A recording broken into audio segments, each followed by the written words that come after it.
On va avoir une affaire aussi qui a lieu de présenter, celle de Viviane. Parce que Viviane a obtenu la condamnation en première instance devant la 31e chambre du tribunal correctionnel de son employeur pour des appels téléphoniques réitérés. En réalité, il s'agissait d'un véritable harcèlement. C'est reconnu d'ailleurs dans les motifs. Cela étant, quand les faits se sont produits, au moment la première loi a été abrogée, déclarée anticonstitutionnelle par le Conseil constitutionnel non conforme à la Constitution.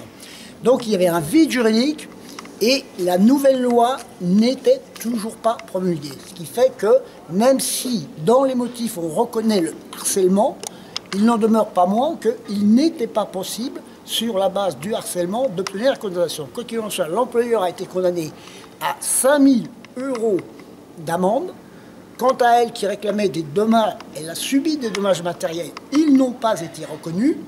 Elle n'a obtenu que 3 000 € de réparation au titre du dommage moral. Donc, on est dans la situation suivante. L'employeur fait appel sur l'ensemble, elle fait appel pour obtenir une meilleure indemnisation, une prise en charge plus large du préjudice. Ce qui complique les choses, c'est que le dossier dont un avocat avait la charge, Maître Moscovici, est censé l'avoir transmis à un nouvel avocat. Nous sommes allés voir chacun des avocats, le dossier aujourd'hui a disparu. Alors nous avons saisi le bâtonnier, c'est-à-dire celui qui prend la responsabilité de vouloir faire condamner Maître François d'Angléan. Nous avons adressé une lettre recommandée et nous en profiterons lundi, nous espérons qu'ils l'ont reçu.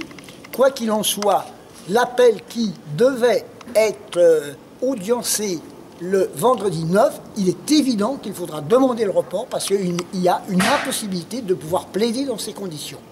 Donc nous dénonçons le fait qu'il y a un dysfonctionnement au sein même de l'ordre des avocats. Et nous avons saisi expressément le bâtonnier. Nous espérons lundi avoir une réponse. Qu'est-ce que tu peux dire de plus, maman ? Tout à fait. Je suis victime d'un vide juridique et effectivement, je ne peux pas faire valoir mes droits à l'heure actuelle, ce qui est un peu aberrant dans les circonstances auxquelles j'ai dû confronter tout ça.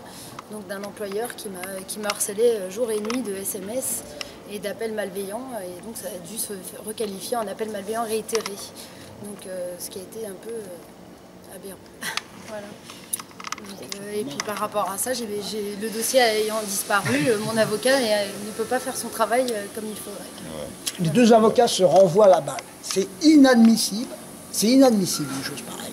Donc là encore, nous ne pouvons d'une part que soutenir bien évidemment notre ami Maître François d'Angléan et je réitère mon appel, venez nombreux au conseil de discipline, et il se trouve, concours de circonstances, nous espérons qu'il n'y a pas de lien,